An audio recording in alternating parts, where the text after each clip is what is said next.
Hi everyone, my name is Kayla. I am the Client Services Coordinator here at the Hope Cancer Wellness Center. And today I'd like to present on patient self-advocacy. So let's go ahead and start. So what is self-advocacy? The actual definition of self-advocacy is the action of representing oneself or one's views or interests. But what would this look like as a cancer patient?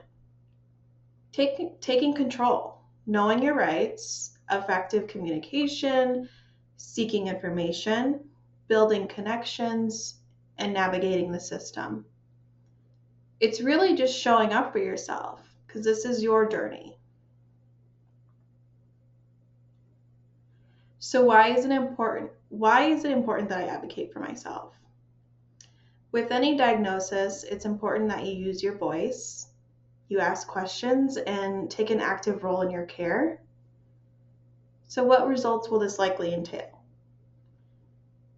You'll probably feel a lot of reduced stress, improved relationships, an opportunity for connection, overall empowerment, and personalized care.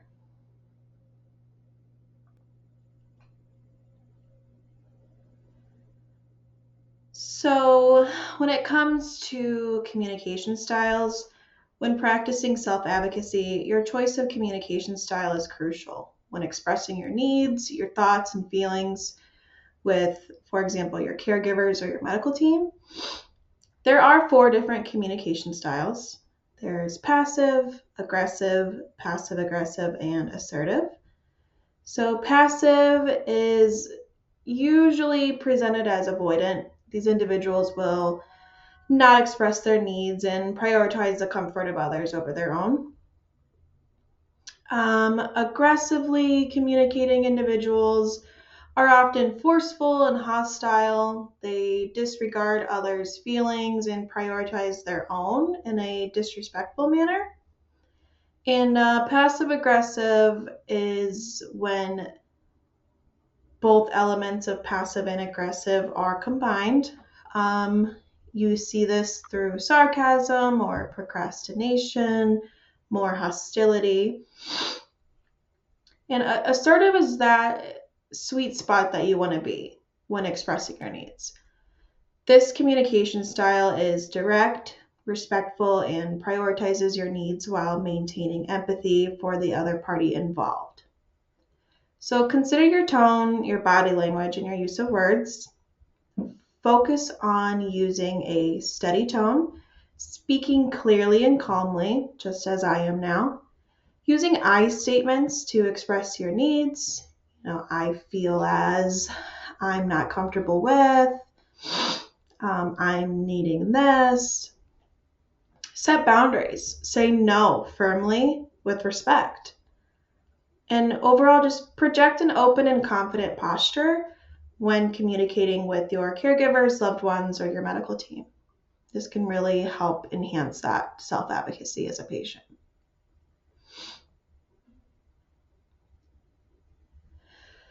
So our loved ones play a huge role in our overall journey, and they can offer a lot of support when striving for self-advocacy. So how can they support your self-advocacy? They can attend appointments with you and take notes.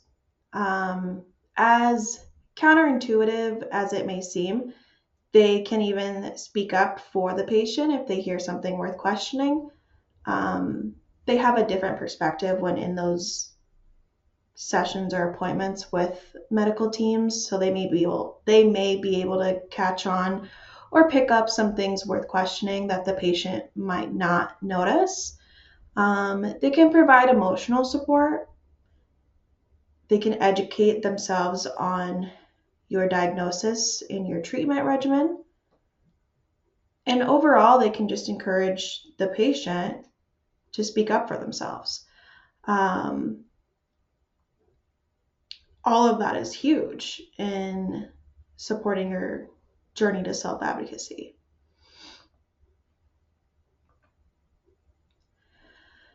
So another important factor in patient self-advocacy is staying organized. Why is it important for self-advocacy? Staying organized is crucial for effective communication and decision making. Keeping your medical information, your treatment plan, and any questions or concerns organized can empower you to actively participate in your care plan.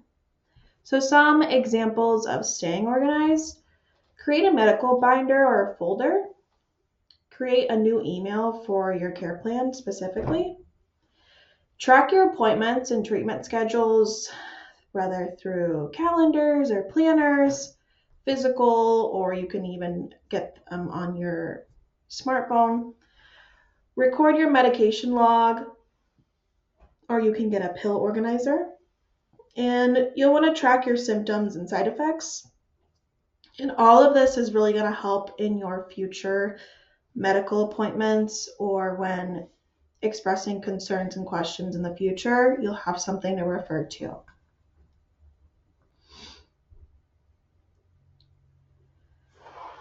So getting a second, third, or even fourth opinion on your cancer diagnosis or treatment plan is completely in your control and ultimately encouraged.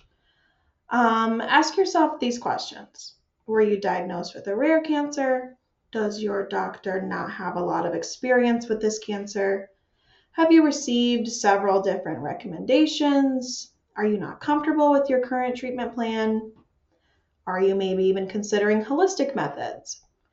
If the answer to any of those is yes, you'll likely want to consider getting a second opinion, or a third or a fourth, depending on where you're at within your care plan. So when it comes to getting a second opinion, how do I go about that? So for one, you can ask your doctor to give you a list of other doctors, as confrontational as that may seem and intimidating. Don't expect your current doctor to take that personally. They're in this field. They understand with that comes individuals and patients wanting second opinions. So as long as you maintain professionalism, they absolutely should as well. Ask others you know who have had cancer, who their doctor was and their experience. Word of mouth is really common in the cancer world when it comes to treatment. And if they know that you enjoyed this one facility, then they likely will also go there. So it's good to ask around. You can review online resources or even just call other health institutions in your area. Some things to consider: time. Don't delay getting a second opinion, especially with knowing what stage your cancer is at. Make sure your insurance provider covers all the doctors you plan to see, whether you're getting referrals to others or venturing out on your own. Just really double check to make sure that your insurance covers all of those. And again, with the communication, just be assertive and organized. Come prepare with your questions and concerns, anything that you're having concerns about with your prior doctor, prior treatment plans. You really want to have those prepared for your second or your third opinions.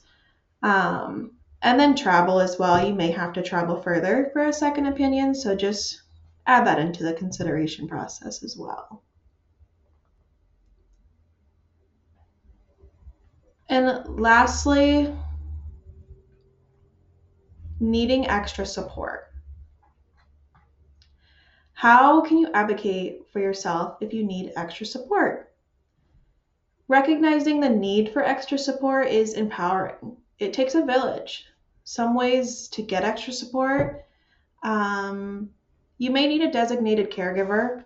This is pretty common in the cancer world, whether that be a medical nurse or a loved one, whatever that may be. Just having that designated human in your life, or a couple of humans, to really understand your treatment plan and be that shoulder to lean on during your journey, is definitely something to consider. Joining a support group, exploring palliative care, Therapy. So if you're experiencing any symptoms of anxiety or depression, you may need therapy to help you process this diagnosis, and that is completely okay. It's recognized and it's common.